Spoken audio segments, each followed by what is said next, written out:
Hi, good. Kunle. Hi, Kunle. How are you? How are you? Okay. Hi, Frank. Hi, Donga. Hi, Kunle Idowu. Hi, Kunle Idowu. Hi, Frank Sound check, Donga. 1 2 Hi, 1 2. Chickity check. Sound check. Chickity check. This 1 rap. 1 2 check. Chickity check. I have gospel when I was in school. I was a musician. What is something you believed last year that you no longer believe? You don't want to go there. What's the first thing that came to your mind? You can't make me say it. Okay. Hey. Wow.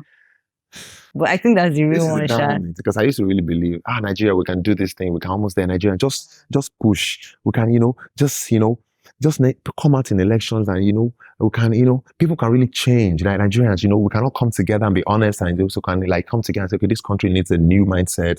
And, we can be honest, the police can change, immigration can change, citizens can change. And sometimes when you have that conversation online and you see the way some people come at you for daring to say the obvious. For example, fraud. People are even scared to talk about internet fraudsters. You tweet and say, nobody's supposed to be doing internet fraudster. You say, really? Why are you? Just because life is smooth for you, you think it's easy? Baba, shut up. In fact, you will collect if you know come out that tweet now. And I'm like, bro, but what if you were on the other side of the scale and you're the victim? How would you feel? What I thought was just commonsensical, logical conversations that any value that anybody should see that this is the right direction. I learned this year that I don't think it's not as straightforward. No. I used to think everybody was logical. No, I don't believe that anymore. In fact, I'm going to put an extra layer of 2-factor authentication. In fact, I'm rolling with 4-factor authentication now. Do you have your different steps already planned? First of all, when you're driving on the road, let's even state that everybody's crazy except you. You meet somebody, just assume the person is not mentally okay. I'm sorry, guys.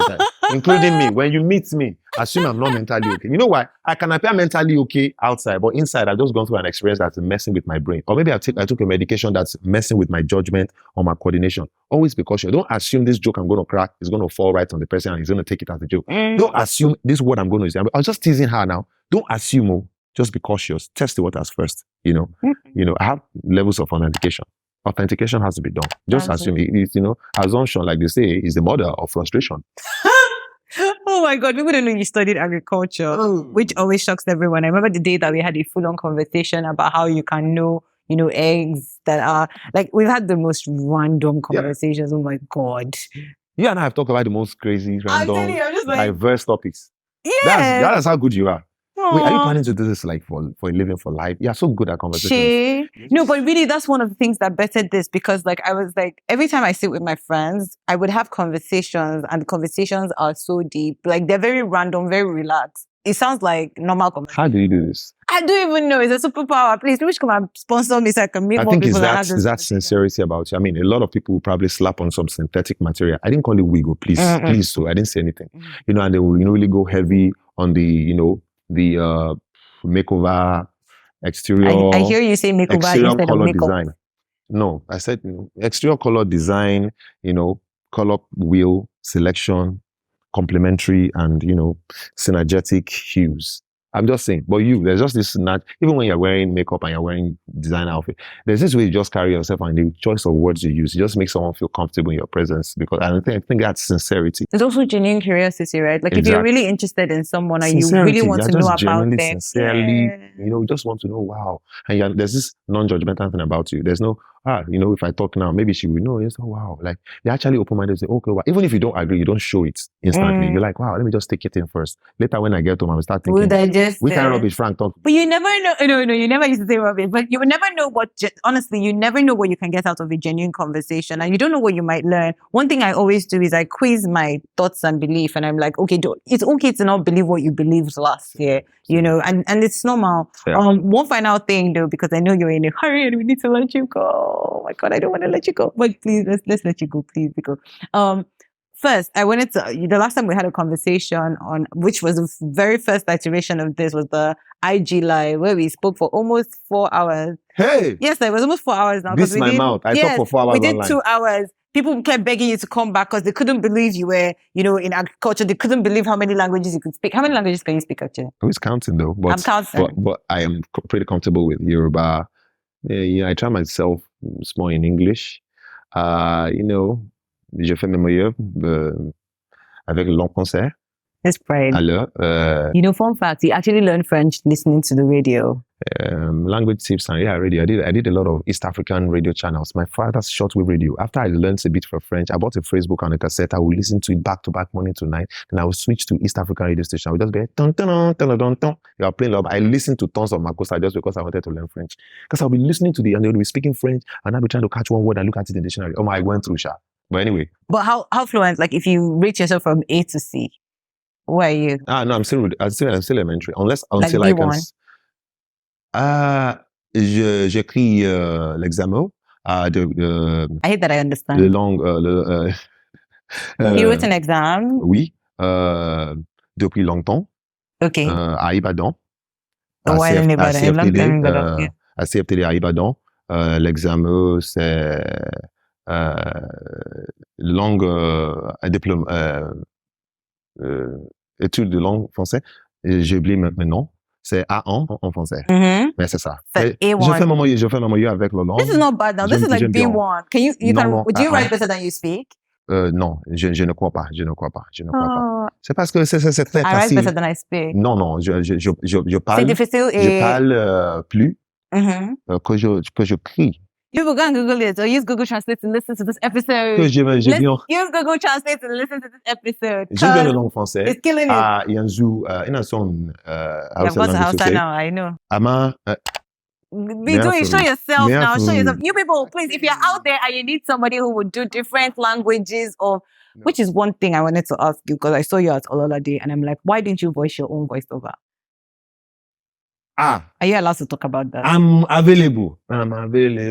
They know they call you for that. I think it's a thing with Netflix and the brand. They don't call you for that. Because like the emotions are different and it would have been so nice to hear your voice in English but also match that same voice. You're the one who knows the emotion that you played when you were speaking Yoruba. So it would have been nice to do English. Because I remember watching one of those Yoruba movies on Netflix and when I was watching it from London at the time, they had a French version, they had an Indian version. Like they had different versions of that particular one. But the one that sounded most ridiculous was the English. Ooh. But the English now made it sound like comedy when it was a very serious show. Like the Yoruba, you could feel the intensity, but the English was very funny. Like every time we watch it in English, we would laugh. So it's... Really? So people are actually watching that show in English? Yes, now. But when we watch this particular show that I'm talking about, hey God, in English it was funny. So it lost the genge. It was just funny. You and who in whose presence? I'm giving. Oh my goodness. No shade there. But I mean, it was better this time. I'm learning something. That's interesting. You know, entertainment. I didn't really call entertainment. Entertainment called me. Yeah. So to say. And you have very diverse skill sets. You act. You write. I mean. You asked a while ago how I felt I could go into entertainment. The first time I even ever experienced anything like that was I was doing my master's degree in genetics in University of Ibadan. And I lifted my hand up. I raised my hand to answer a question by a professor. And I stood up for the first time in postgraduate seminar. And I said, yes, sir, I want to answer that question. And after the seminar, one man doing his PhD rose to me and said, excuse me. I said, yes, sir. He said, have you ever considered working in radio? I have the voice, so I said, all I could hear when you were answering the question was just some radio voice. Your enunciations. It's true. You have radio voice. I can't, now they hear them, they see my face. Somebody saw me outside and I say, do that face, let's take a selfie. I say, I don't know what face. There are plenty of them. There are plenty of faces. No. So, actually, do that face. Let's take it. I don't know which of them. Anyone. Do another one. Another one. Is how it's changing? So that was the first time. And from then, I tried radio for a bit. I enjoyed it and I moved on to other things. And here we are today. And even it was by serendipity or by happenstance or by divine destiny, orchestration, whatever you want to call it. Because I thought I was going to do my PhD in molecular genetics and become a researcher in cancer field or genetic abnormalities, congenital deformities and all that. Let me shut up. I was like, it's not that serious now. Anyway, but last thing, is there any question that you would like to ask me just randomly? Like if this was a phone call, what would you ask? What does it feel like to have this much talent, diverse skills? And you think I have to... Calm down. Let me ask my question. Sorry. You see? I'm sorry. What does it feel like to carry this much burden of talent and not burn out? What does it... Do you sometimes feel like I can do too much? I mean, maybe because I'm also surrounded by friends that can also do a lot. So I don't feel very foreign about being able to do a lot. I think that is nice that I can do as many things that I can do. But one of the things and decisions that I made this year is that I'm going to do IMT, which is why every time we would have conversations and I have conversations with my friend, I'm always pushing for execution. Even this, I've been building this idea for 2 years. I never executed, but I'm like, this year, this is the year we die IMT. Like, if I know I was dying in 1 week, what is it that I would have felt regrets that I didn't put out in the world? And so that just sort of pushes me to express my talents as many ways as possible, just so people can benefit from it. Because what's the point if I can do it and I'm not using it for good? Okay, that's just one question you asked me to answer. Yeah, to ask you, and you answered it. But the question have a can't get follow-up. B. You get B. You know, 1B. Question 2B. It's just one question now. Okay. I don't know how to do it. Why have you not been doing this forever? Oh yeah. So yeah. Okay, question 2B. 2B. No, it's 1B now. Okay, Only well, answer yeah, question. 1B. All right, so question 1B. How, because I noticed something about you from your digital footprint to your personality to how you carry yourself and the people around you. You are very intentional. And I see excellence around you. You are very deliberate. Very few rooms for error, if any at all. How do you attain that standard, given the Nigerian environment and also given the human concept, and I don't want to call it mediocrity, of our attitude of, you know me, you made a manager. How are you able to get and maintain that level of excellence? I mean, a lot of the things that we see that we gravitate towards and we aspire to, done by excellent people, the people who have achieved world status, they really thrive in excellence. There is no way that we as Nigerians want to say we are taking our place in the global stage, that we're not going to push excellence. And so I've always thought of myself as a global citizen who is Nigerian. And if I am going to put out anything and say I am Nigerian, I want it to be excellent, because the single story of the things that we do are not always excellent. It's not great, right? But I also have to commend my dad, because my dad played a pivotal role in, what's the word? Making excellence a norm for us in the family. So it's normal. I get in it. our house, excellence is not a, you have done it, clap for yourself. It's a, this Yeah, is how we tried. operate. Yes. So, Okay. I mean, he's part of me now. And I think he recently went back to do his PhD. Your dad? Yes, my dad went back to do his PhD. I was just looking at him and I'm like, you must bring first position to this house. Hey! You must bring first position. So when he's doing his project and they say, I say, good job.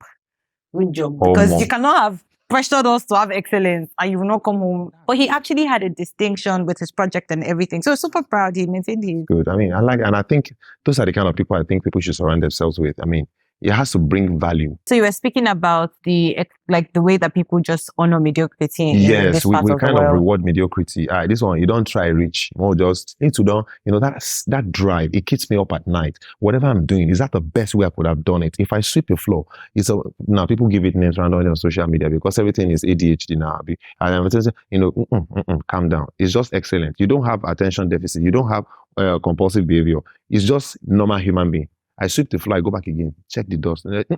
There's a borderline between it. And people there, it's good enough now. You have edited the video, it's okay, just post it.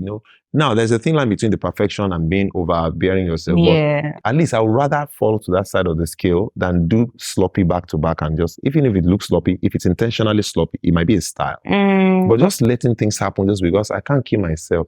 Well, I cannot stress myself. I think those are the kind of people that scare me the most. Actually, that's so true. Because when I was doing my course, I was nitpicking, I was picking things. Then at some point, I was like, no, I can't nitpick so much so it's too perfect, right? I need to leave some errors so that I can give other people permission to know that it's okay to make errors, progress without perfection.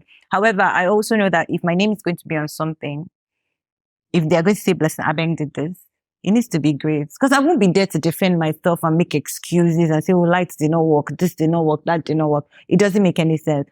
Do it first, but ensure that you can do it to the highest standard that you are proud of within your control. If there's something that's not within your control, then that one is different. But the last part is that I don't like, you're not always there to defend yourself, which is something. And so if I find myself complaining about something over and over and over again, I ask myself, what can I do about it? If it's within my power, I do that. If it's not within my power, I advise the people who can make a change, but I figure out something else to do because I cannot kill myself. The people who would go into spaces, light bulbs will be dead.